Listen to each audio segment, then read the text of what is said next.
Hi everyone. I hope you're having a great day. Today is another exciting episode because we have another special guest. Okay, Izzy, I'm sure you're familiar with him, and I believe a lot of people are also familiar with him. You might have heard of him if you're updated in the architecture scene, especially if you're into kind of staying updated on the World Architecture Festival. Without further ado, I'll just let him introduce himself already. So, let's give it up for architect LG Infante. Let's go. Hi, thank you very much, Ease and Pat. Thank you very much for inviting me here. Hello everyone sa lahat nating listeners and viewers.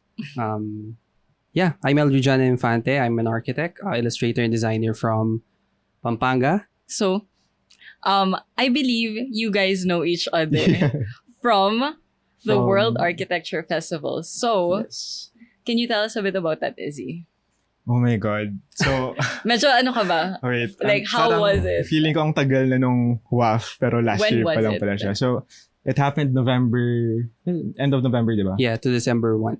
This was the first time ata na ilan yung na-shortlist from Philippines? Like, mga 12 projects Yeah, I think ata. 12. Yeah. And then you won yung category mo sa Architecture Drawing Prize. Yes. And then we have yung pambato natin sa Student Charrettes. Yeah. Who also ended up winning, by the way. Something na I was curious about before we get into the actual competition was the fact na ang daming Filipinos that went in to support the other Filipino architects. Yun yung sobrang interesting sa akin kasi I'm not sure if other countries also do that. Pero I know there was a sense of solidarity din na whenever may Filipino designers na nagpe-present, it's always a crowd of Filipino designers then that are cheering them on. So how was that, having that sort of support system while you were presenting or while you were going through everything?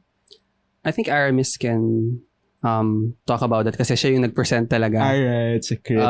Dun sa crit. So, okay, hindi naman, medyo kinakabahan kami when we presented, especially us, kasi kami ata yung first na Filipino team na sumalang. Pero with, yung parang, if makita mo lang talaga yung mga yung flags na wini-wave. Oh, they had flags. Yeah, they had flags. People from Kanto, from other parang media outlets, pati other firms nga also came to support kahit I saw. magpe-present din sila after. Mm-mm. So like sobrang tight nung sked. Lahat ng Filipino talaga pinuntahan namin. If we can. I think the first time I saw Eldri is yung kasama mo yung dalawang winners tapos kausap niyo si Paul Finch sa harap. Yeah. Yung panel discussion for the Archid Drawing Prize. So was it the first day ba ng WAF? Actually, second yata. Second day Pero na. you also attended yung first. Naglibot ka ba? Yes, I actually watched your presentation. Oh my God! Sabi mo, Oh first my time mo God. makita, pero First- that was yeah, not yeah, the yeah. first time. Okay. Yeah, that was really good. Yeah, actually totoo yun. And may nakausap kami na Australian journalist, archi-journalist who attended. And yung kwento akong konti kung ano yung bakit ang daming Filipino doon. And nagulat sila na even yung crit sessions, crit practice here, 'di ba? Parang meron tayong training ground ng mga Yes. yeah, I don't think other countries do that or hindi ko lang alam kung may gumagawa. I'm not sure then, but if you guys aren't aware, before kasi kami lumipad for WAF sa Singapore, parang it's not a month, siguro mga weeks before, merong internal crit. So sometimes this is arranged by yung firm na shortlist, sometimes this is arranged by a media outlet. This last year, it was sponsored by, hindi ko alam if pwede sabihin, but it was sponsored and dun yung parang first time na magpe-present kami in front of Filipino parang Other designers in general, that was the in first front- time. was Kind it? of. Yeah, oo. And parang may jury naman, pero it's not really a jury kasi they help you prepare for the actual thing. And then, syempre makikinig din yung ibang na shortlist. Tapos parang nagtutulungan lang talaga like what can we improve sa presentation, Yeah. ganun. How much did it help? Parang malaki ba yung Oh. naging change from the first draft that you presented there versus the last? Okay. Kasi internally sa B+A, nagka-internal crit na tayo with our office mate. Then we improved on that scheme. Tapos pinisent pa namin sa parang mga close associates lang ni Sir Jason. Tapos after that, mas refined pa. Yung refined na version na yun yung sinubmit sa WAF and then we had some time before the official parang Filipino crits. So, nag-refine pa kami and then after makuha yung feedback kasi yun yung time na hindi na kami pwede mag-edit sa Yeah. presentation. Like kung ano yung binigay mo sa WAF, sinubmit mo, yun na talaga yung ipapakita yung slides. Pero syempre, you can still improve how you present it sa script, di ba? Yeah. So yung napanood ni Aldrin nun, that's 5 pang 5 iteration na ata yun ng scripts namin. Kasi, okay, every shortlisted entry is given 10 minutes ata. Yeah. Or was it 9? As in No, it's super 10. short. I was Yeah. surprised. Yeah, it's 10. Pero all the information is there. Ando na, oo. So, hindi lang Arky yung napapractice sa buong parang phase na yon. Pati writing, presenting.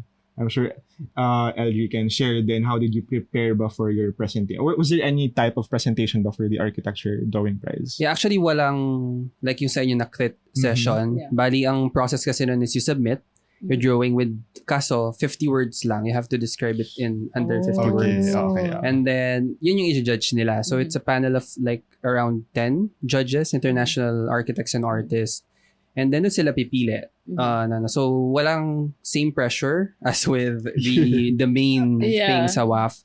But, ayun, senior tayo this year for that. I think the only thing na pinipare ko is yung for the Singapore, the WAF, the main WAF, is yung the panel discussion with Paul Finch at saka yung dalawang judge. Actually, isa dun si Ken Shuttleworth, which is actually the founder of Drawing Prize and also the founder of Make Architects. But question ulit, kasi I saw a photo of you na parang ka-zoom mo. May ka-zoom kayo. Was that yung announcement na ng parang overall award? Yeah, I think that yung webinar ba? Yeah, Just the recent, webinar. di Yes, ba? oo. Yeah, actually, yung webinar na yun is they held it every year and then dun i-announce yung overall winner.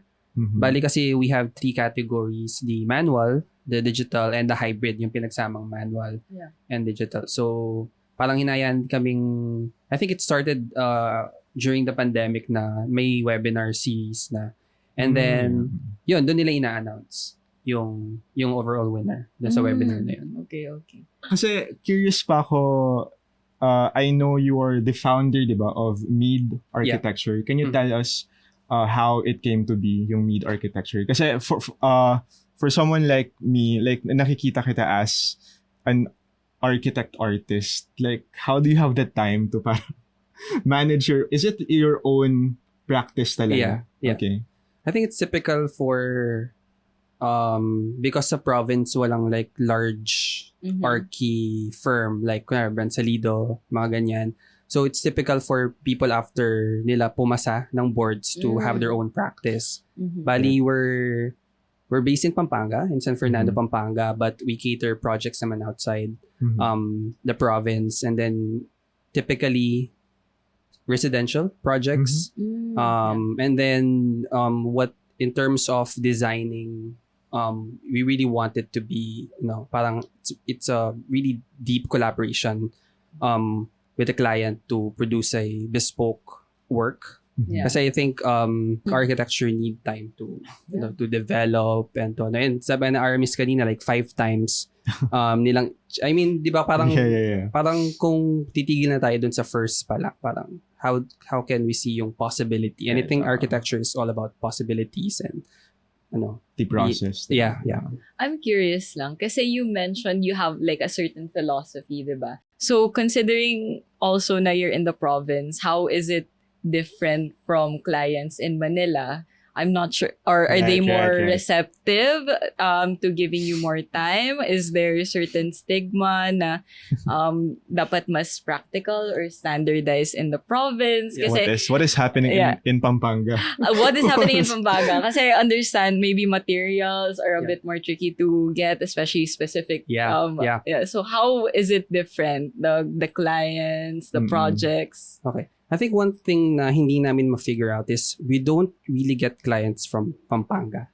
That's We weird. get clients from Antipolo, Cavite, Metro Manila. Because I think, I don't know, I think it's exposure na din. Like for example, sabi mga materials are really here. So parang yung general public would see different especially the city, parang mas exposed sila sa design, what is modern design, ganyan. Yeah. And mostly, mas yung trend na nakikita ng mga clients na lumalapit sa amin is industrial brutalist. I mean, yung pegs na gusto nilang mangyari. And I think it's, parang yun yung hip ngayon, di ba? And I think, meron din part na, actually, di ko pa ito nakwento sa mga kasama ko sa brutalist page is, sometimes people pick us to do a brutalist-inspired home because they know na I'm from Brutalist Pilipinas. So, Wait lang daw. yeah, so parang, although, I think that's it. Do you have a specific style ba? Or you're mostly catering to what the what the client style wants? If they want art deco, if they Especially want since you're an brutalist. artist. So, syempre, medyo naglalaban yung gusto ng client sa expression mo, di ba? Yeah, especially nung bago-bago pa ako, nung hindi pa ako pasado, and then I was employed at a firm. Parang sabi ko, ba't hinahayaan niya na diktahan ng kliyente yung design? Siyempre parang bago ka pa lang, parang meron ka pang certain na angst galing sa school. Pero the more, I think a good architecture happens when the client is really present doon sa ano. And I think kasi pag hindi present yung client, architecture becomes a chore.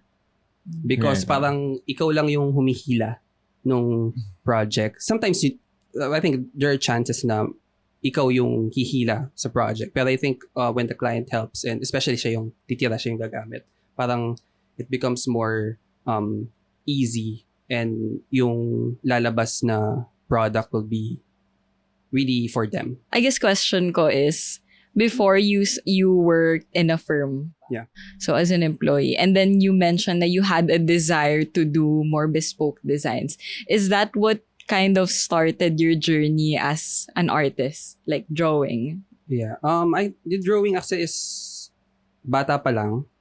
Parang nakita na nila ako ng nag-drawing ako ng mga characters. For example, Ben 10, pag napapanood ko sa TV, then I draw it. Then, sinuport ako ng family ko on that. And then, they're actually the one who pushed me to take up architecture. Kasi parang, magaling ka mag-drawing, mag-architect. Was there anything nung college? Kasi, okay, interested ka mag-art, pero parang kami din naman, interested ka na mag-art, pero yung route namin, parang iba yung tinake mo na parang pantay yung hindi naman achievements, pero yung exposure mo to both art and architecture, medyo pantay pa rin. Ako kasi personally, nag-fade na yung art ko. Mas architect na yung personality ko now. I think a lot of us, after we enter, yung practice talaga. I think it's because nakapagod. Alam mo yung pag pumasok ka sa architecture school, drawing really becomes a task talaga. Tapos nakaka-drain. So medyo nagkaka-trauma ka ng slide. Para, gusto ko mag-drawing, ayoko na mag-drawing. In my free time, ayoko na mag-drawing. It depends on the person. For some naman, it becomes their outlet. Kasi drawing something else na hindi yung manual drafting, parang sketch, that becomes the release, di ba? Parang, in a way, it's not really different yung dalawa for me because I use drawing as a way to observe architecture. Kasi nung what I usually do is, okay, nagandahan ako sa building, it has a nice story, a nice build. I mean, of course, it's parang really impactful sa design din. So, dinodrawing ko siya for me to get familiarized with details. So, parang it's a way to observe and bali yun yung charge. So, in a way, hindi sila magkahiwalay din. Yes. And actually, Martin and I also do graphic design work. So, kumbaga, I think kaya rin, of course, we'll talk about that later, yung process with the drawing that I submitted in WAF is a hybrid. So, it's a mix of hand-drawn and digital because I'm really adept with using Photoshop, Illustrator, ganyan. So, parang after the drawing, parang it's a natural progression na din for me to refine it. And at the same time, kasi parang it's really nice to observe yung other creative areas. I think that we can, kasi I think they have, the way I describe it is, it's like an organic thing na we have the same backbone, pero iba lang yung limbs natin. For example, iba yung graphic design, iba yung production designer, iba yung architect, pero still, it's about solving a specific problem. So, with all that said, how was that able to kind of influence yung design mo for your entry for the World Architecture Festival? I think right now is the perfect time to show it on screen. Nasa PNG. Can you talk about yung title muna? This is Remembering the Sea Monster, diba? Yeah. So can you tell us yung story ng art na to? Yeah. So bali, Remembering the Sea Monster is a hybrid piece. So it's a mix of a manual and a digital drawing. Mhm. So yung taas na part, yung hindi yung taas na part, yung building mismo is yun yung manual. So I scanned it, and then after that, all these I call them frames of narrative sa Yeah. baba or digital manipulation. Para siyang collaging and using parts of the drawing and then creating another image to explain the story of the specific structure, which is the sea monster. And then the sea monster is an oil rig from the North Sea. Yeah. And then dinala nila sa UK for a certain festival. And then transform nila into a public space. Mhm. Kumbaga. And then I think the case that they're trying to put forward is how do we use the inherited structures, yung term nila eh. Parang kumbaga reuse, sustainability, and how do we use creativity to move forward, especially yung nangyayari sa mundo natin. Right. So yun yung kaya super, 'di ba? Parang, and also it's the first oil rig to be transformed into something like this, because what happens is after niyang ma-decommission, after niyang kumuha ng oil is i-dismantle lang siya. So what they did was really put the effort to bring this on a beach and then transform it into something like this. But yun yung first. Kaya ako siya din knowing because I really, again, I've said kanina na parang interested ako sa story. I really want to know, I really want to observe and be familiar with it in terms of details. I really love also like bare structures, like steel structure that you can see, like Richard Rogers, Renzo Piano, ganyan.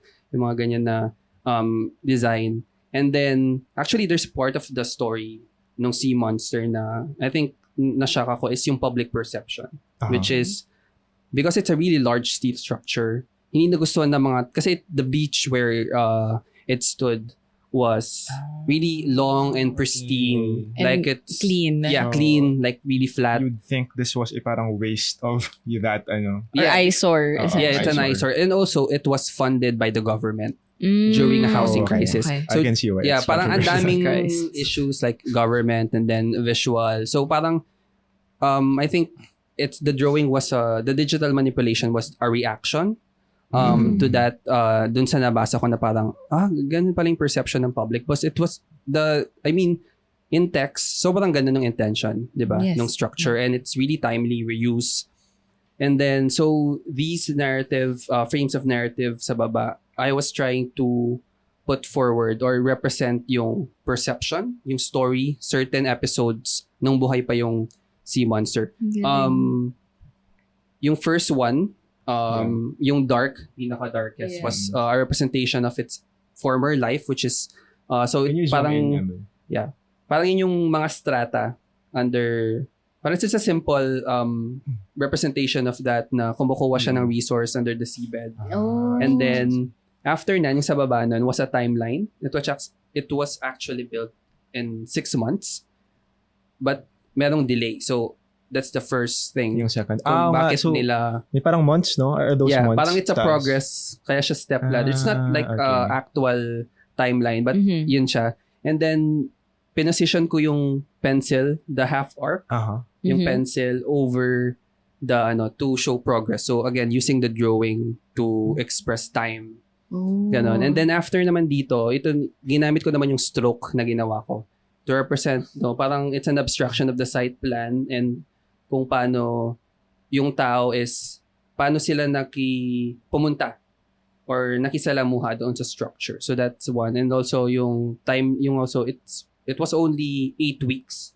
So very short for that amount of money and resources because yun nga, again, a part of the criticism na nakuha niya. And then after that naman, dito sa bottom after that is a tabulation of what is old, which looks heavier, and what is new, which looks lighter. So it's a study of materiality. Sorry. it's a study of materiality and also kung visually kung paano siya nakikita. And then the other column, so this one naman is an abstraction kasi one comment, I think we can zoom out. One comment was, it looms over the beach. Oh. So parang I was trying to represent visually that impression sa tao na parang lumalaki siya. So parang it's getting larger than it is. Parang ganon. So it clouds your vision. So yun yung, and I think it's the same with other people who visited. And then this one naman is meron din siyang podcast booth. So parang meron din siyang parang online component. So it was the second to the last. Yan, yung last one is all the trees na i-replant nila. Kasi pinuno din nila ng puno. So parang i-replant nila to a local garden for like a legacy thing for tourists and the community na parang the sea monster was once here. So ngayon, so yun, that's basically the whole story of the drawing. So yung long explanation na yan, I'm curious. 50 words lang yung Oo nga, summary. How are you able to explain everything to encapsulate? Did you have a team na tumulong man lang sa the write-ups or anything? Yeah. My friends, we call ourselves Brute Bros. Brute Bros. Brute Bros sa Brutalis Brutalist. Pilipinas. So, parang, because they're also writers. So, Oh, yeah. you know, Kuya Patrick from Canto Yeah. and Sir Carl, which is a teacher. So, parang nagpapatulong ako pag sabi ko, okay ba tong, 50 words? Because that's super short for me. Yeah. And I think one major thing na sinabi nila is complicated na yung drawing, so you don't have to complicate the text. Right. Makes sense. Yeah, so yun yung direction. So it's more of bakit ko siya ginawa, ano yung intention. Actually forgot na yung 50 kung paano ko siya in-explain dun sa 50 words. Yeah, but yun yung naging strategy and Dude, it's the same thing sa pag-submit namin sa yung future category. May limit din ng words, 300. At diba sobrang complicated ng process ng Pangasinan. You really had to pick and choose. Ano ba yung word na parang magka-capture talaga sa gusto mong sabihin. Plus there was implementation then. Yeah, oo. So As parang in, there was another ilang component beses to it. kaming nag-go through yung script din. And napansin ko to na parang siyang meta sa WAF na hindi na enough yung technical, parang yung pagiging complicated, like technically ng isang work. Parang it doesn't, parang hindi Sapat na Hindi siya complicated lang. Yeah, parang hindi siya guaranteed right. if you're flashy in terms of yung technical innovation. pinakamalaking factor, and I know this kasi I listen to halos lahat ng crits, kahit walang Pinoy pinakinggan ko. It really has to have a parang story behind it. Like, sobrang laking factor ng story, yung storytelling mo, yung presentation mo. Big part of winning WAF is that one. Yeah, I think it's the idea in general. Kasi nga, we're still parang artists in a way. Not just parang when it comes to drawing, when it comes to designing, then we're also kind of telling a story. Which I think is what separates us then from engineering and architecture. Yeah. Kaya, ayun, as we've mentioned before, a lot of us are interested sa drawing. Apparently, lahat pala tayo nagka-drawing phase. Lahat tayo nag-poster making. yeah. Yung may kamay. Yeah. Na, The globe. I'm curious, kasi diba manual talaga ito nagsimula. Yeah. Ano yung medium na manual? Ano lang, ink on paper. Ink to. Yeah. Yung Oh my fine God, this liner is pens. This is ink. Yeah. Is ink. Di ko alam na pwede ka palang makaproduce ng ganyang detalye sa So, ink. ano siya, 0.05 yung manifest. And How then, big was your canvas? The physical canvas? a bit larger than your laptop. Oh. Parang- Sobrang detail. Parang How siyang did A3. Oh my God. And then, ang tawag kasi dito, I think also, gusto ko rin na-maintain na alam mong guhit kamay sila. Ayan. Kahit gumagamit ako ng roller, parang gusto kong, yung may certain, I don't know the Tagalog term, Parang quirks. yeah, Yung- parang rough yung edge nung line. I really like seeing that. And I think, isa rin yun yung gusto ko rin na-maintain dun sa digital iteration na pakita na manual yung pinanggalingan niya para makonect nila. Although a lot of people are saying na akala nila manual din yung baba.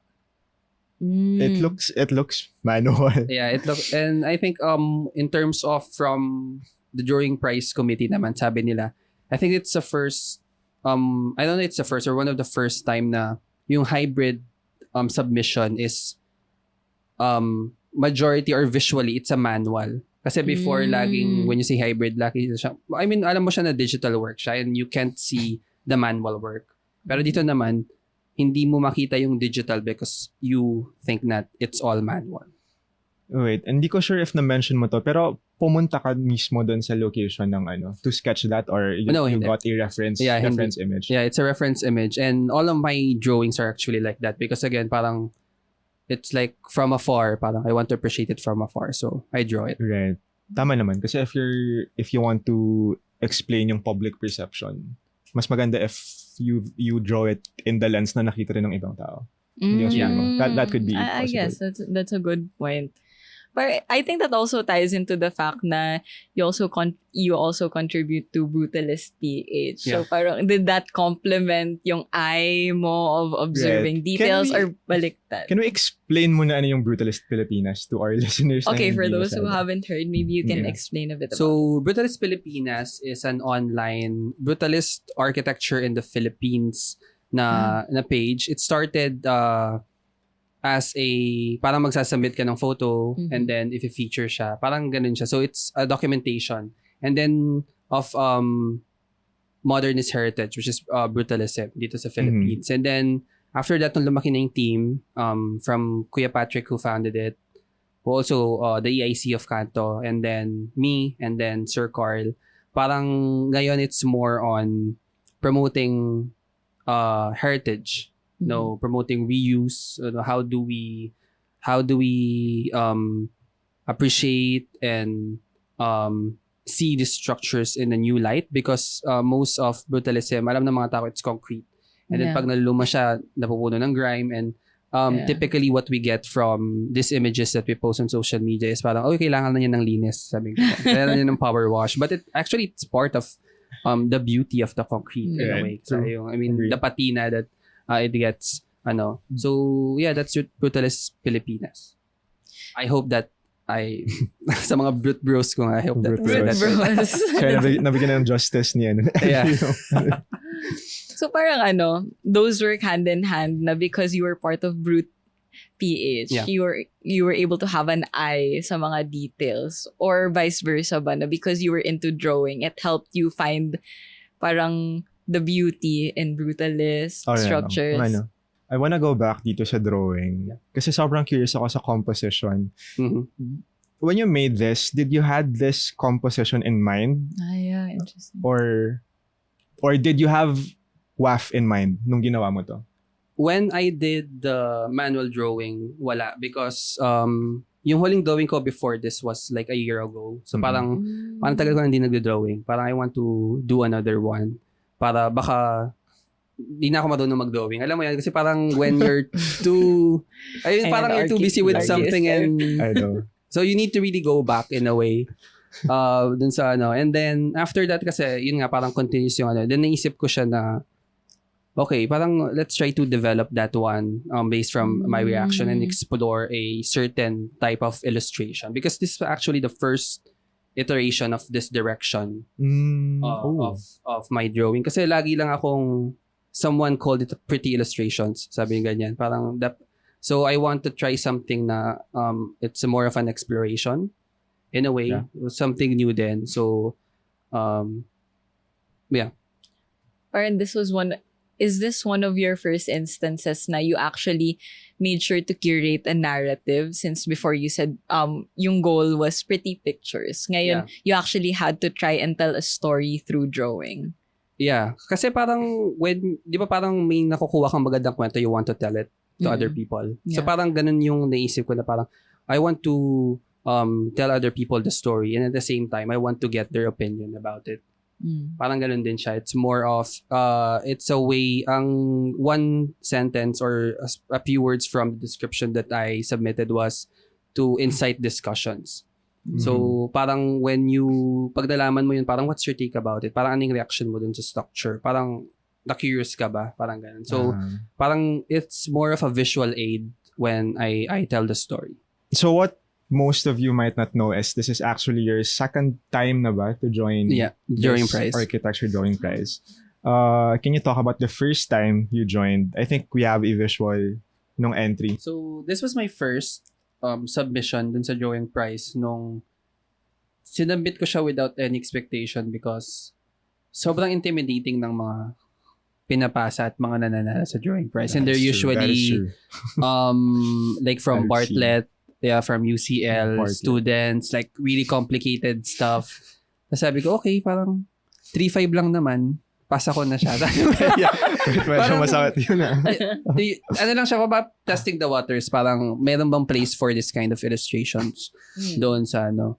And then, yeah, this structure is it's the bubble, yung specific na, Yeah.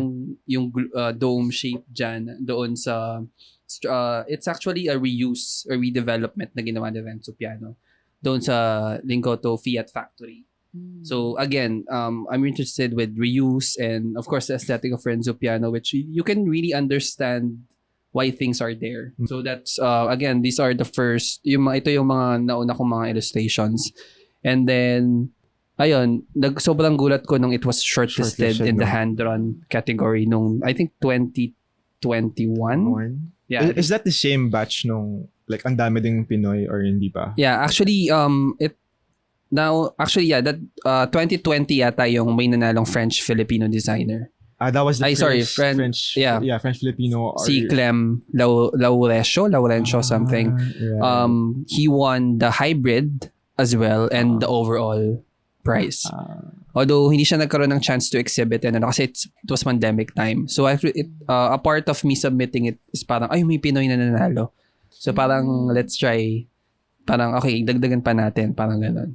Were you influenced by this type of art style then? Yeah, definitely. I think na-influence din ako nung sa complication ng pinapasa nila sa drawing prize because kasi parang yun yung parang yun yung trend. So kumbaga of course when you join the competition you analyze what the competition is and ano yung mga nananalo. So parang in a way, yes. Bartlett yung mga nananalo. Yeah, Bartlett yung mga nananalo from UCL. So yeah, sobrang galing nito and it's also another way of presenting architecture. Yeah, this is something you don't learn from school. Kaso sa Bartlett talaga, parang may part ng curriculum I talaga yung think so. presentation. Dude, if you've seen, kasi dati nung medyo free pa yung issue na website, i-browse mo lang yung mga master thesis doon. Parang heavy on Bukod sa sketches. research, yung visualization ng research nila talaga yung nagdadala as in something we don't see here madalas. Yung portfolio. Yeah, if diba? Yeah. Nung gumagawa ng portfolio ko, Medyo- Bartlett portfolios, paano ba nila pinapakita? And it's wild. It's wild. Have Tas you yung seen? template. Have you seen? I've seen a few, pero I didn't know na parang nagiging standard pala siya. You know? Yeah. Pansin ko yung mga architect artists I follow sa IG, lahat Bartlett pala sila. Wild. Or Diba? parang kinonek mo yung sources, Yeah. diba? Oh. Yeah. Sobrang galing. Have you had a chance to meet him? No, actually, London-based na din siya. Kasi hindi kami nagtugma ng schedule when Patrick and I But you've was in London. Yeah, nakapag-sabi ko, let's meet yes, yes. sometime. Kaso, I think he was preparing a trip for China. Kaya That's nice. hindi kami nag- At least nakapag-usap kayo. Yeah. Kasi parang sobrang bihira lang nun na, same tayo nanalo ng WAF, architecture drawing press. Maybe it's a Filipino thing. Iilan lang. Parang mas community. Na That's- parang, true, body-body tayo lahat. Kasi Yeah. ano. Nagpa-followan sa Yeah. social media. You should talk about yung Pangasinan, yung project. Yeah, nila why sa not? WAF. Tas So, parang- Husay. Yeah, medyo may overlap actually. Yung si Andrew tsaka kami kasi both projects, yung Pangasinan and yung Sea Monster, art yung tinatouch, art yung overlap. In our case, gusto namin i-tap yung mga katulad ni LG na artist para ma-showcase ng architecture yung talent nila. Okay. And the project is? Project for those is, of you. yeah, Pangasinan Barangay Centers. Yeah. Oh man, if you asked me sana last year, mas maganda yung pagkaka-explain ko nito. Pero yung point lang is, di ba yung Pilipinas, very unique tayo in terms of yung geography natin. Scattered, I think we're the only parang hindi naman only, pero to the extent na as in ilang islands pa, 7,000. Wala, hindi ko na alam yung bilang ngayon.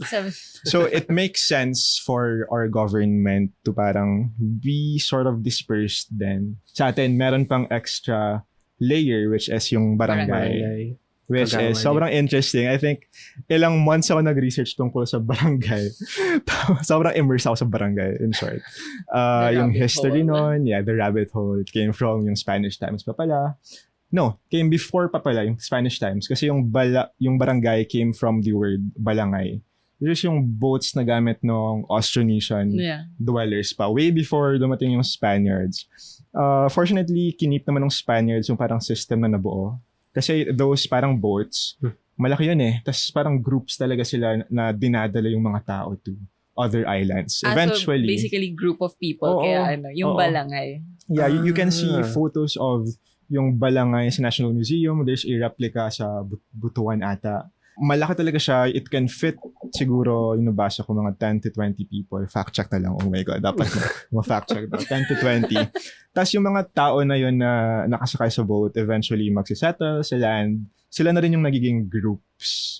Sila yung nagiging barangay.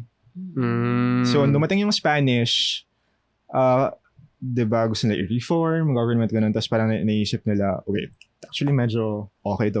Okay yung system na to. Keep kaya natin to.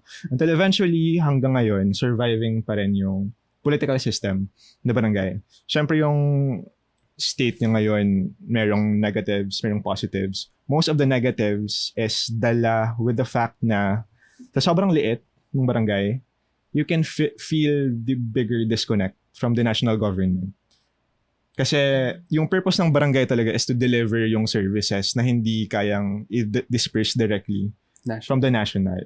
So, dapat yung tao, yung community, mas engaged sana sa barangay nila through their barangay centers.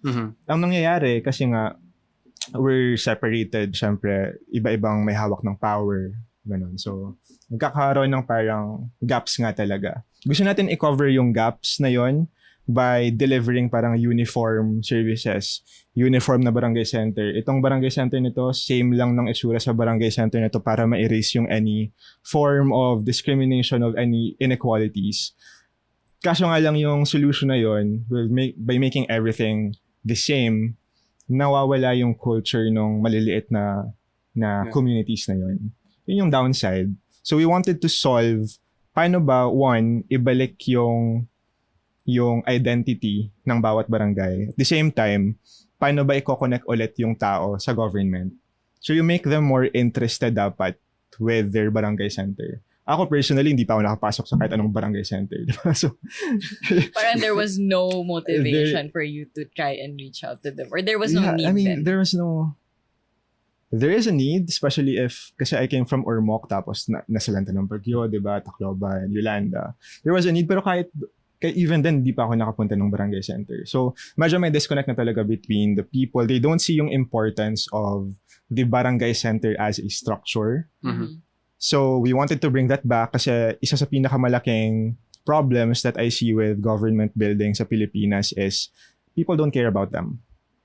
Like, straight up. Siguro sa ibang bansa, sobrang proud sila na, okay, White House. So, sobrang proud sila kasi may nakikip nung government centers nila yung history. 'Di ba pag pumunta ka doon, kita mo yung history just visually. Sa atin wala na eh. Some would call it chop suey na architecture.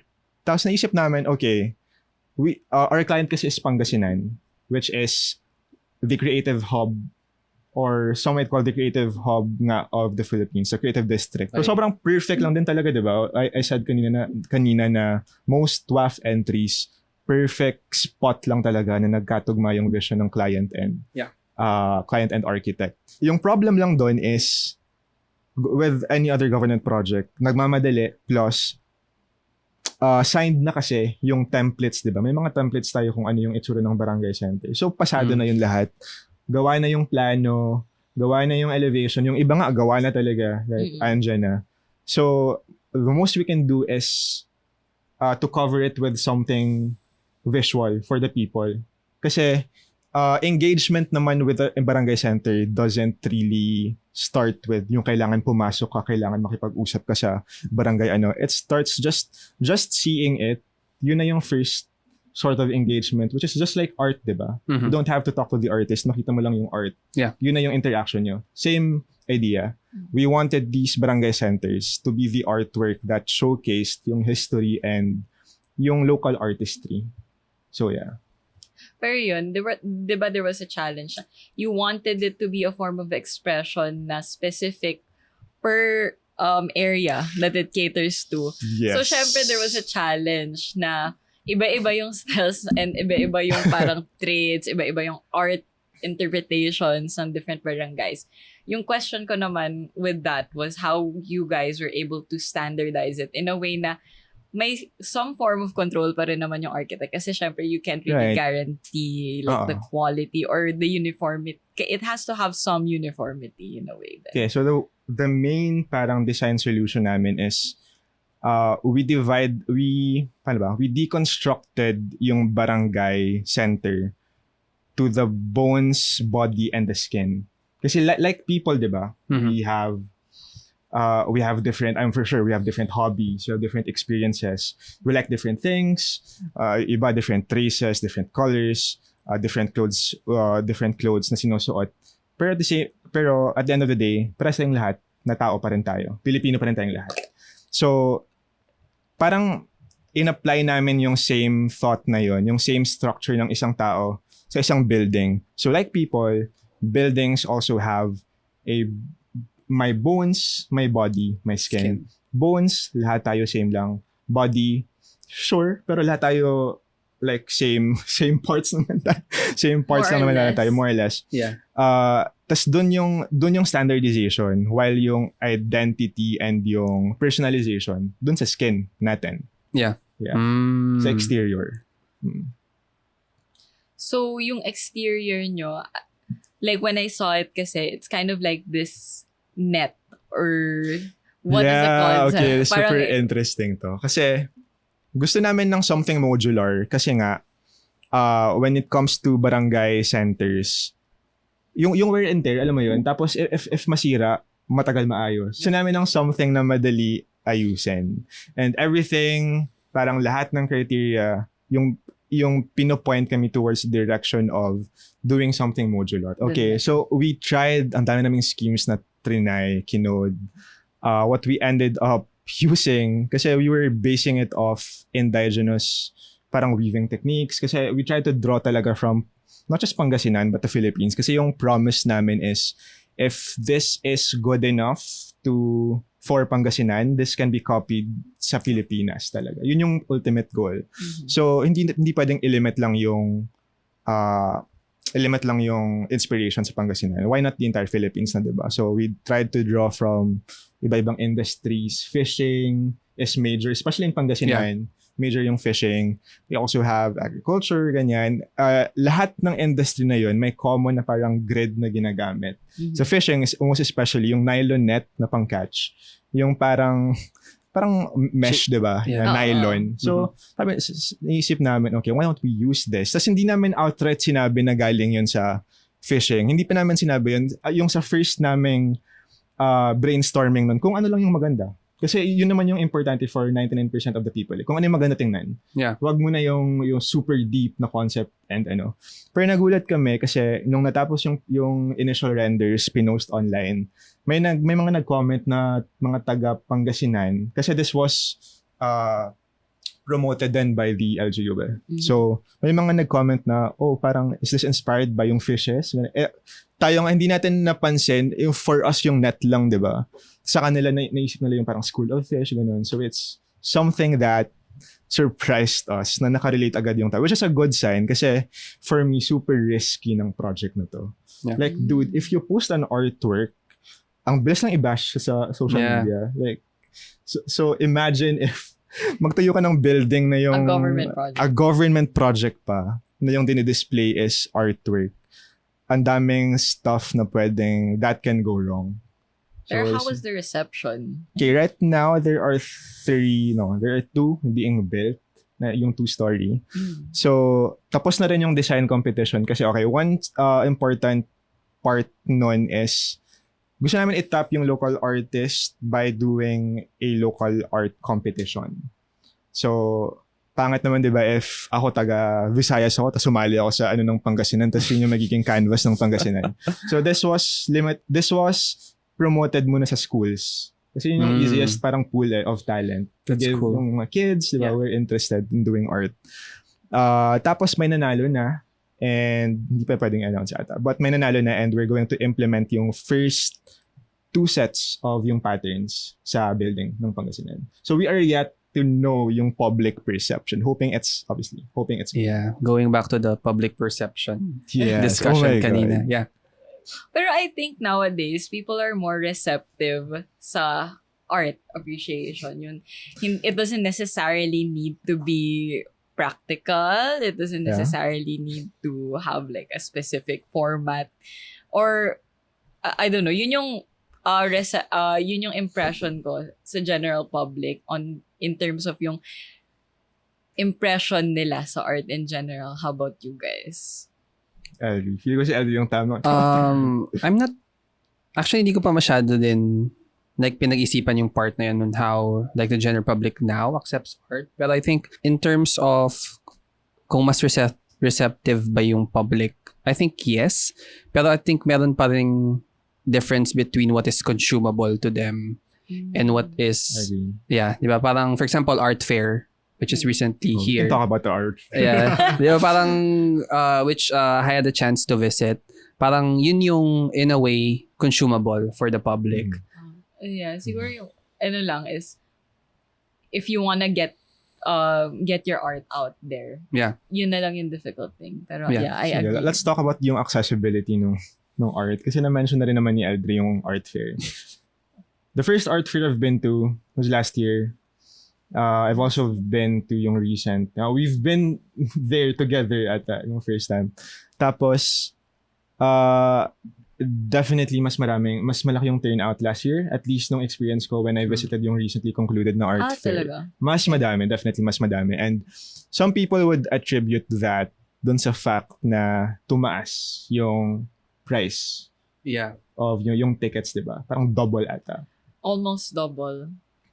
Pero ayun, yun din yung question ko. You mentioned kasi na accessible yung art fair. Pero at this point kasi the tickets are around 700 for students. 750. 750. I think for students, 500 ba? Hindi ko alam. Parang ganun. Ayun, so it's a bit expensive. very, Parang very as a expensive. student, parang medyo iffy Yeah, ako about it's- spending 500. It's almost like parang you expect a certain group of people to be there. Not everyone. I think Given that price point. So, Yeah. Yeah, I think so. ano kasi, for me, I think there are 2 types of people that go to art fair. One is yung casual na usually students or yung professionals that just Mhm. want to see whatever is going on. Yeah. Whatever is going on. TikTok lang. Yeah, TikTok, ganon. Clout. The second one, Cloud too, yeah. yun, parang, I think we fit into this. We fit into the clout. We want The cloud chasers. We are cloud We are- chasers. we are Disclaimer. cloud chasers, It's yeah. not an Very- insult. So, and then the second group is yung buyers. Yeah. Kasi, I think common knowledge naman na Art Fair PH is an exhibit na for sale yung mga ina-exhibit na works. I think all or most of them is for sale. So, ayun, there's a difference between people who go there to just see it and appreciate versus people who actually want to buy. Technically, sila yung customers. So, yung understanding ko of why maybe art fair was able to kind of increase the prices because for people na target market nila, I don't think it would bother them yung 400, 300 peso Yeah, increase. that's Kasi true. nga, That makes sense naman. we are not the target market, I guess. Okay, so sorry art fair. Hindi pala kami sorry. Next. At some point kasi, yung mga nagsa-social media that goes to art fair, sila rin kasi yung nagbibigay ng other... Ayan. That is true. So, importante din tayo. Guys, yung... Like, it's one way to show That is other true. people na hindi pumunta ng art fair. Meron din tong art fair. Gets. Actually. Similar to how if you're familiar with like mga video games, maraming video games na free to play. Exclusive pass, yeah. No, like free to play. As in, you're exposed to all of the content, like Valo, Genshin yeah. Impact. Parang all of it is free to play, pero there's a higher tier na like you can pay for certain stuff. Yes. So basically, yung contribution ng mga free-to-play players is the fact that they're engaging in the community, they're actually playing, parang interacting with it. So that makes the people na nagpe-pay for the actual content more enticed to actually purchase items dun sa games. So baka yun yung same principle. Same, yeah. Pero Art Fair wasn't free to play.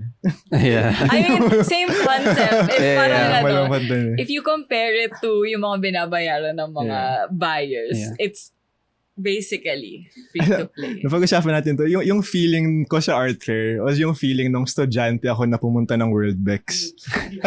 Alam mo yung iba yung treatment Iba nga. Iba yung treatment nung estudyante versus actual architect or construction people. Kunyari nag-handout sila ng brochure sa'yo. Tapos pag nakita mo naka-ID ka na student. Pamphlet lang. Sige. Visit online. Meron kami yan online. Yeah. Calling card. Which is fine, I guess naman, siguro. Hindi ko naman gusto i-defend yung exhibitors, pero gets ko naman siguro. Di ba? Like, yung time nila, syempre may isang tao lang naka-station doon or dalawa. Tapos, syempre yung casual. Sa casual ka ba mag-entertain or doon sa client na tumitingin?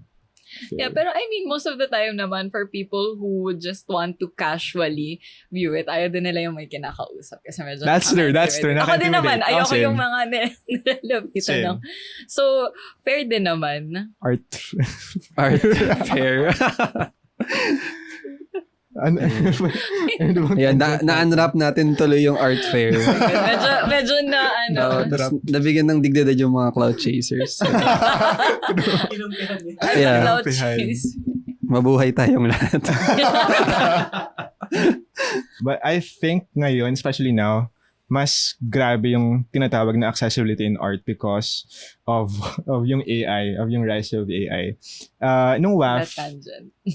Ganda. Diba? But Nice. I remember nung WAF, you were talking to Paul Finch, tas he asked a question. I'll ask the same question na lang then. How do you think AI would affect art? Yeah, I think that's something na AI is a really tricky thing to discuss, at least for me. Dahil siguro as a person who has been trained with manual drawing, parang manual drawing.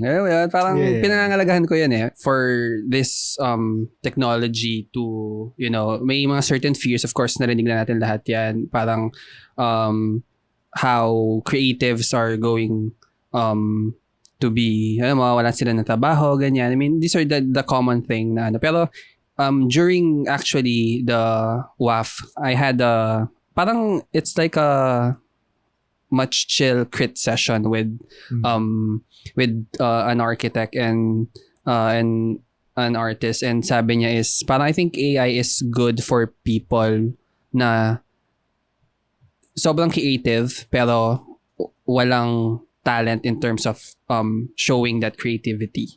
So parang yun yung platform nila, and I think yun yung mas concerned ako right now in terms of like security, parang how people use this image to a certain agendas, diba? Right. It's more an etiquette na rin. Yeah, Parang how it is used. Pero as a person who is mostly trained na manual drafting or drawing, parang do you have the tendency na to resist it, kind of na parang if in-introduce sa'yo na, why don't you try incorporating AI? Parang may resistance ba ng konti na, wait. Yeah, definitely. Parang I acknowledge it as a tool.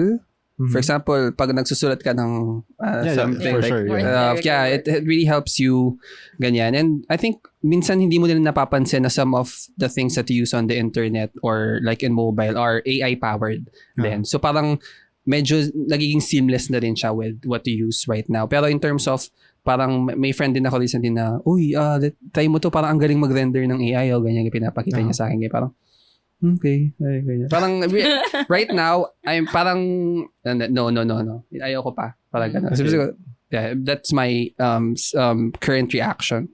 Pero anong areas right now ng art yung ethically pwedeng pasukin ng AI?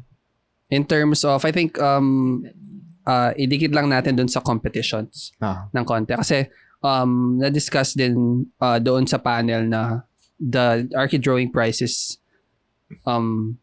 discussing if they will open a AI category doon sa drawing prize. But, yun nga, but still, I mean, what I like about them is parang they're really Progressive. I think that's the right term, progressive, open to it because hindi pa talaga natin alam kung ano yung final form niya. Like parang nagdududa ka na hindi pa siya tapos. Parang ganun. Parang it's still like developing technology. Malay natin when CAD was developed, parang ganun din siya. Same backlash naman niya. Yeah, same backlash with, of course, before it's all manual drafting. So parang malay natin ganun yung magiging, let's see, wala pa akong naisip na like a typical or a certain or specific area of it to consider ethical pa. Kasi di ba nga AI is also learning from like images that is already existing in the internet space. So parang paano yun? Paano natin din, again, that's another area of it na parang the copyright issue, like the proper usage of image. In our case sa office, kasi we're trying to integrate AI in our workflow. Kasi nga it does a lot of things na tedious for people to do na hindi naman kailangan mag-spend ng like time doing something a computer can better do, diba? Yeah. In our case, yung naisip namin to parang work around yung copyright issues is sa AI kasi, sure, yung publicly accessible na feature is to generate images from yung unknown library. Hindi natin alam kung saan nanggaling yung images na to. Yeah. But there's also a way to train your own AI where you feed it your own pictures. For example, sa firm namin, gusto namin mag-render to ng something we would produce. Like something that looks exactly like how our buildings look like, diba? So, kami mismo yung mag-feed like willingly na eto yung mga photos ng previous works namin.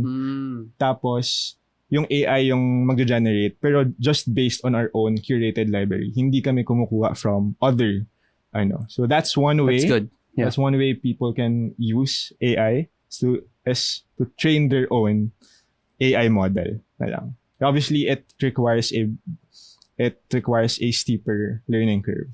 Yung route na yun. I asked this nung last year's Babble kay Patrick Cabral. Personally, if somebody has used your images, or let's say, nag-AI prompt ako, a brutalist building in the style of, sketched in the style of Eldri Infante. So, what would be your personal feeling pag nalaman mo na ginawa yun? Would you be mad or feel cheated, or will it parang feeling mo ba it's just a form of inspiration, flattery, ganun? Yeah. I think I need to know kung anong intention sa paggawa ng image. That is true. Yeah, I think kung I think magkakaroon ako ng mixed feeling if pagkakakitaan niya. Okay. I don't know if that's the same with other people. Pero I think again, intention pa din at the end of the day yung important from what I currently know and what I currently feel about AI. Kind of going dun sa topic ng accessibility ng art. Since you guys are both may experience, so wow. I also want to talk about yung accessibility of WAF. So, ako kasi as a student, ang alam ko lang before was that, okay, ito yung mga D buildings, ganon. Parang, ito yung mga highly commended buildings with for each category, ganon. Pero, I wasn't aware na you actually had to enter. Yes. You had to, in a way, nominate yourself and apply for this. So, paano ba yung process of applying sa World Architecture Festival?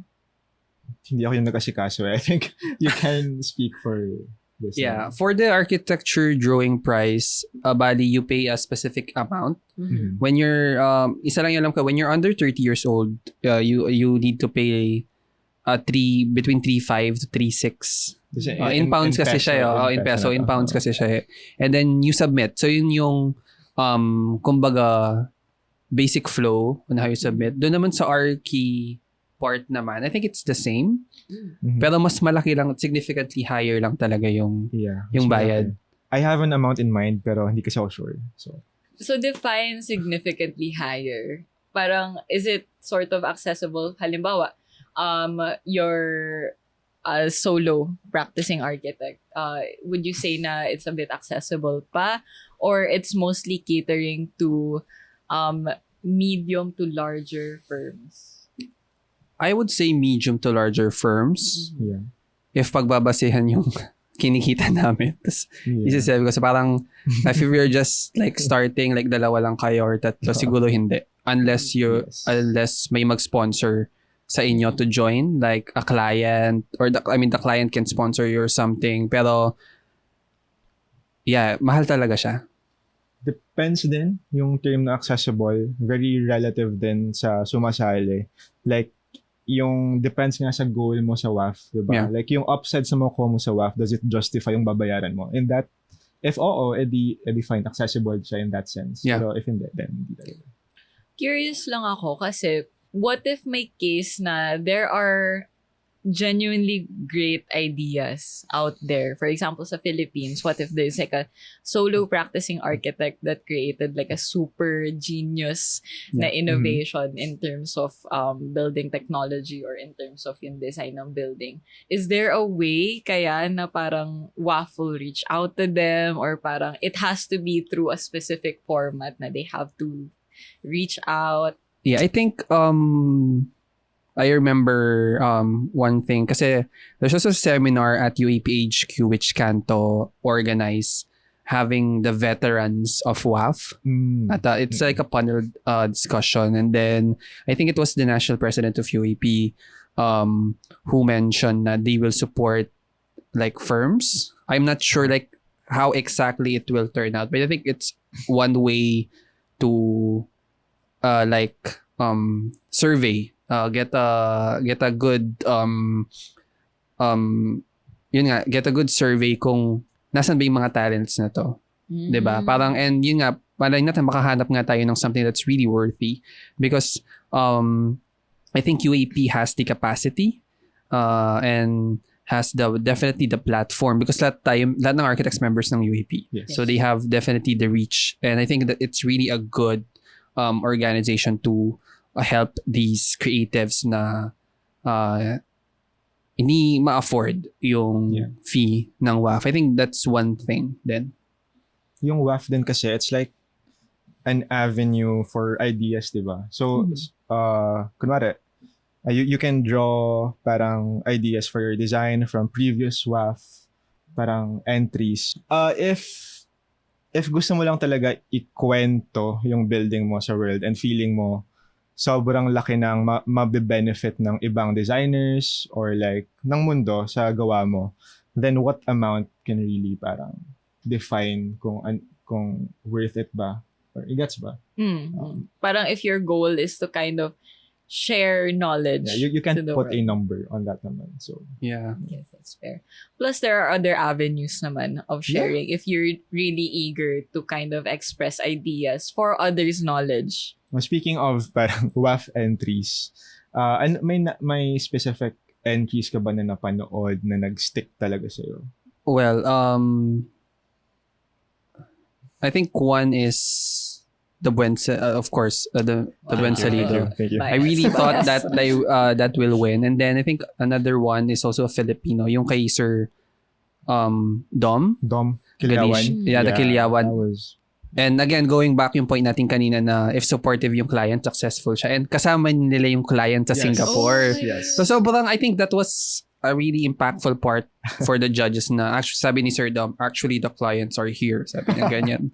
And then another one, although di ko siya napanood sadly, pero I watched the awarding during the gala dinner, was the Oyster Pavilion. Okay. It's a Malaysian it's made by a Malaysian architect.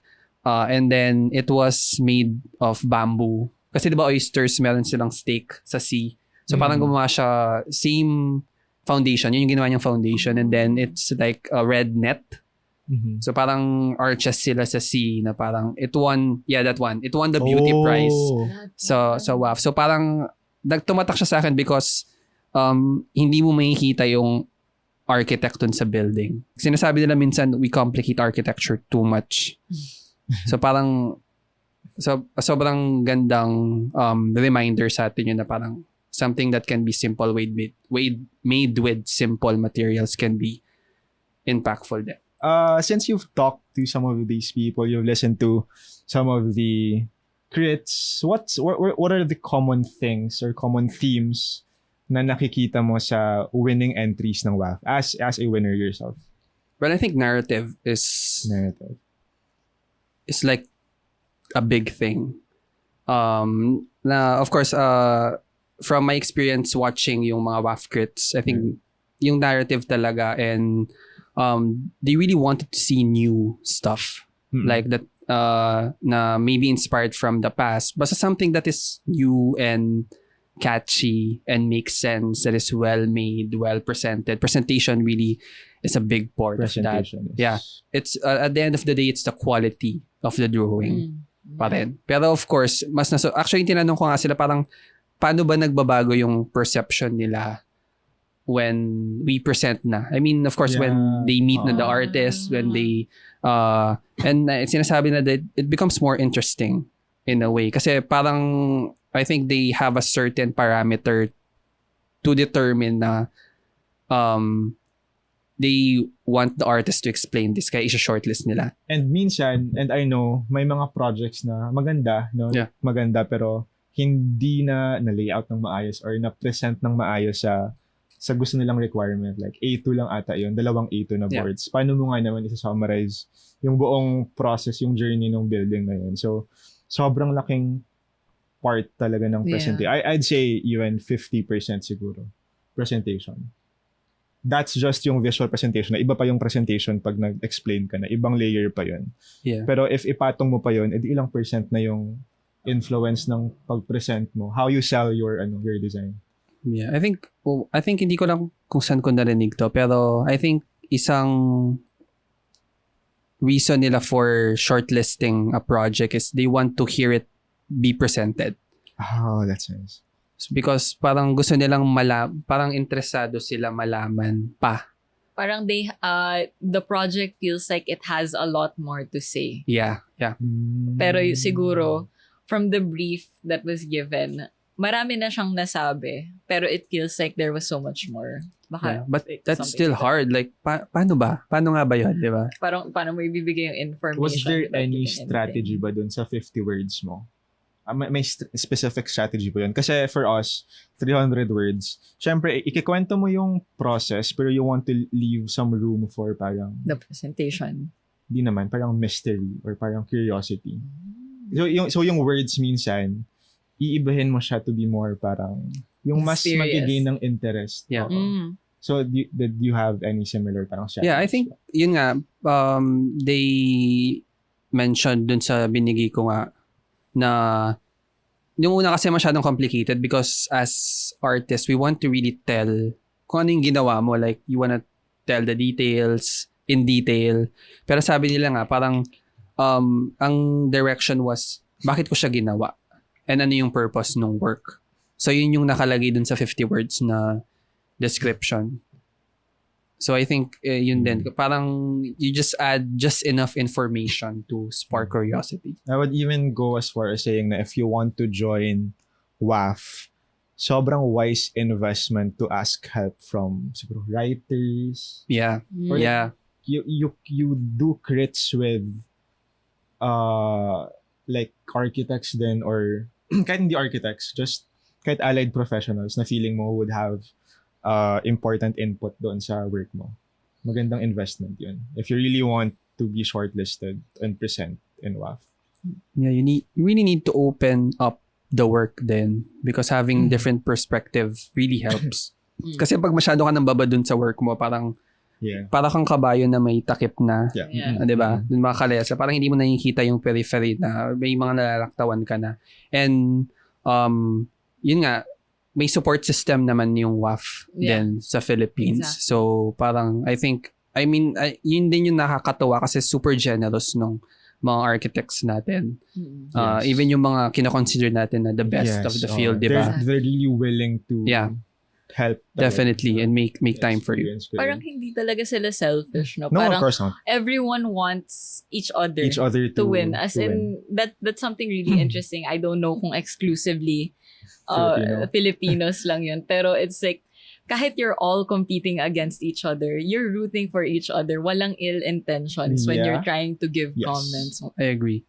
Since we're talking about yung sintawag natin na WAF meta, di ba? Hindi ko alam if you agree with this, pero nag-steer na yung WAF kasi before, parang hindi ko alam if may enough akong knowledge about WAF to say this. Pero at least for this year, yung parang meta or the previous parang recent years, yung parang meta is the client has to be on board with the vision. Like, supportive yung client. That's one. That's one parang checkbox na dapat ma-check if gusto mo malaman if magka-qualify ka ba for WAF. So, that's one. Second is, has to be socially relevant. Yeah. It has to have a big social impact. The third is, dapat may certain level pa rin of, like, technical complexity. Dapat mahirap pa rin. May sinolve kang architectural problem. Yeah. Hindi sapat yung nag-solve ka ng social problem, pero anong ginawa mo na architecturally na bago? So, may balance ng dalawa. I would say though, mas may weight recently yung social impact sa mga projects. I think this started nung yung nanalong World Building of the Year is galing sa small project category. Doon parang nag-shift na, so, hindi namin kailangan ng parametric whatsoever para manalo ng like, kailangan lang talaga, has to be socially relevant, has to solve something sa immediate community. So, that's 3. If you're aware of these criteria, yung worry ko lang, personal worry ko lang is, do you know the term? I'm sure you have heard this term, Oscar bait. Yeah. So may WAF bait. Like, so may WAF. Feeling mo nyo ba magkaka-WAF bait? Kasi may mga projects na alam mong competition bait.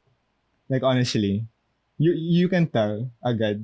You guys think it's meron ng ganun na nangyayari. I don't know. Personally, feeling ko kasi meron talagang entries na pinuntahan ko. Tas it feels kind of like a WAF bait. Pero meron namang iba na genuine yung yung architect, yung storytelling nila. Genuine talaga. Yeah, well, I think for sure meron. For sure meron. And I think dahil nga alam na natin yung criteria in a way, pag na-figure out mo yung meta, you can easily also brand these projects as bait sila, pero in reality hindi naman pala. Yeah. And I think it's up to the judges to determine or kung paano nila ma-feel yung pagka-sincere, yung sincerity. I think you can feel the sincerity. You can, kaso lang, for example, yung building na to galing sa an unknown place. Like, hindi mo talaga alam. If you're a jury, hindi mo talaga alam if sinosolve ba talaga ng building niya yung like you have to take the word nung nagpe-present. Tama. Wala kang way para malaman if baka may insight siya. Parang magaling mag-read ng people. I think responsibility din yun yung judges because the shortlisted are announced like months before. Yeah. So probably they have to research. They have to research in a way. Sana, Well, ang ganda ng term na WAF bait. But in terms naman dun sa positive, what is the positive impact of WAF? Positive impact of WAF. Ikaw muna. Well, the positive impact of WAF, I think, in terms of my personal experience was parang the world became bigger in a way. Kasi parang because of the pandemic, nagkaroon ako ng certain anxiety about going out. So parang when I got to Singapore, that's my first time out of the country since the pandemic.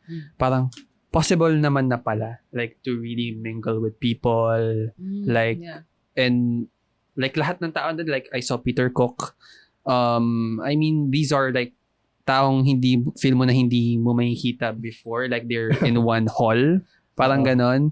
And at the same time, parang, I think, it positions, in terms of, like, the main WAF thing, it positions the Philippines as a player in the like a global design architecture discussion. Although a sad thing about that is parang as Filipinos talaga, parang hinihingi talaga natin na ma-recognize muna sa ibang bansa before recognize natin dito. So parang talagang sariling sikap in a way. Like I think we need to shift, although it's really hard shift now. We need to nurture them here. Diba? Ako yung positive ko, and similar phrase sinabi ni Eldri, posible pala yun. Sa kanya in terms of people na nakikita niya, ako in terms of building na nakikita ko. Like may mga buildings ako nakikita na in our country, sa compet ko lang nakikita na yung mga ganitong building. Pero sa ibang places pala natatayo na yung ganun. So it's like parang kailangan mong i-recalibrate yung norms sa utak mo as an architect. Like, pang galing ka na doon, pag bumalik ka dito, magbabago yung perception mo ng current built environment natin sa Pilipinas. So, mag-iiba din yung parang take mo sa design after. That's why I think, World Architecture Festival is important talaga. Not even if you're planning to join something as prestigious as the World Architecture Festival, but kahit yung small scale in terms of interacting with your fellow architects or fellow artists or designers, kasi we are in a community that supports each other, and we are in a generation, I think, or in an era that supports art and growth and kind of exploring different creative ideas. So I think that's a really good point to end our episode. What do you guys think? Did you have a fun conversation? Marami ba kayong guest ba ako dito? realization? Para kasing guest ka na din in a way, like because of all the input you guys have shared with me. I feel like, personally ako, I learned a lot from both of you guys. Yeah, it was a really good discussion and ang daming napag-usapan, and I think again, talking about possibilities, and I think we need to continue creating. I think we need to continue developing and thinking and observing and being inspired at the same time. And I think we need to push each other, not only push each other, but nurture each other, because especially the creative fields are more alike than we deemed it to be. Yeah, very harmonious Yeah. in different Yeah. aspects. All right. Thank you so much. Thank you, Audrey. Thank you, guys. Yeah, we had so much fun talking with you about everything that was discussed. Mahirap i-summarize ulit. So, ayun. Thank you so much, everyone listening in, for joining us in the conversations. Again, if you're interested to kind of join in on our other conversations, we have other episodes available on our YouTube and Spotify at Babble Station. So, see you guys in the next episode. Bye!